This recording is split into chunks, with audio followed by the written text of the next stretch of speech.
Assalamualaikum warahmatullahi wabarakatuh. Kami dari kelompok 1 kelas A419 Akademi Farmasi Surabaya akan melakukan pendistribusian vaksin Cold Chain Product atau CCP. Perkenalkan, nama saya Renza Nurwulida Ramadhani dengan NIM 13519102229. Nama saya Izzatul Ma'rifah dari kelas A419 dengan NIM 13519102277. Saya Afifah Maharani, NIM 1351910291. Saya Seli Wandira Putri dengan NIM 13519102269. Nah, yang pertama kita akan membahas tentang distribusi obat.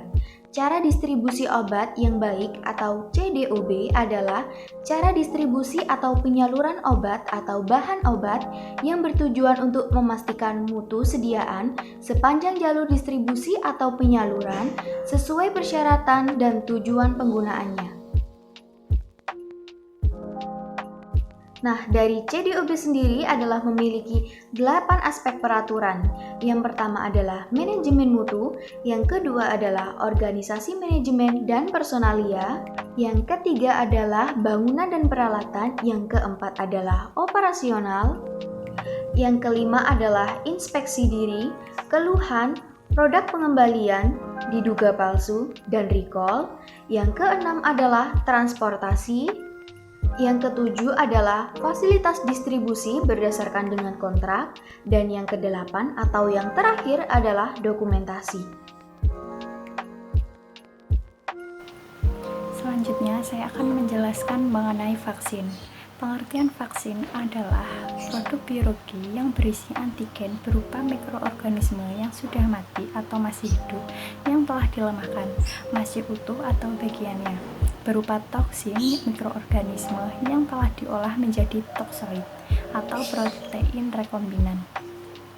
Vaksin ini akan ditambahkan dengan zat lainnya yang bila diberikan kepada seseorang akan menimbulkan kekebalan spesifik secara aktif terhadap penyakit tertentu. Selain itu ada juga beberapa jenis-jenis vaksin. Yang pertama ada vaksin HS atau heat sensitive, yaitu vaksin sensitif terhadap panas. Golongan vaksin ini akan rusak terhadap paparan sinar matahari atau panas yang berlebihan. Contoh vaksin jenis HS ada BCG, polio, dan campak. Yang kedua ada vaksin jenis FS atau freeze sensitive. Vaksin sensitif beku ini akan rusak apabila terpapar dengan suhu dingin atau suhu beku yang berlebihan. Contohnya dari golongan vaksin FS ini adalah hepatitis B, DPT-HB, DT, dan TT. Selanjutnya, mengenai distribusi vaksin ada dua.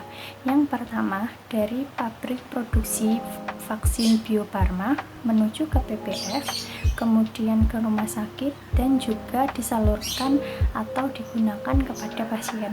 Yang kedua, ada Bio Farma, kemudian ke Dinas Kesehatan Provinsi, kemudian ke Dinas Kesehatan Kota, kemudian ke puskesmas dan diberikan kepada pasien. Pertama, menyiapkan ice pack. Di sini kami menggunakan ice pack yang dibukukan dalam freezer.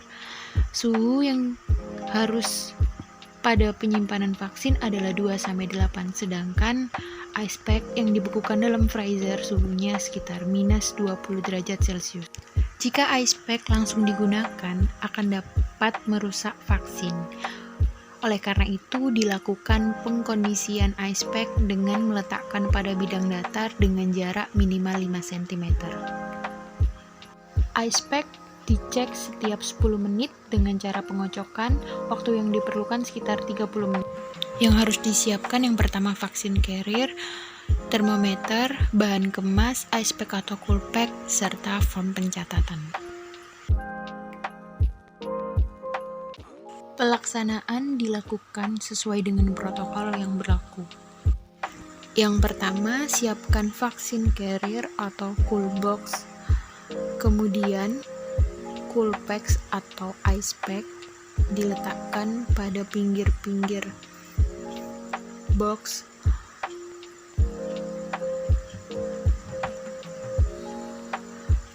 vaksin yang akan dikirim tidak boleh bersentuhan secara langsung dengan Coolpacks. Oleh karena itu diberikan bahan pengemas. Kemudian meletakkan alat ukur dekat dengan vaksin dan tidak bersentuhan dengan Coolpacks. Kemudian dikemas dan ditunggu suhu hingga stabil. Lalu dilakukan pencatatan suhu sebelum dikirim. Kemudian vaksin dikirim dan dilakukan lagi pencatatan suhu setelah diterima. Sekian penjelasan video dari kelompok kami. Bila ada kurang lebihnya, mohon maaf. Wassalamualaikum warahmatullahi wabarakatuh.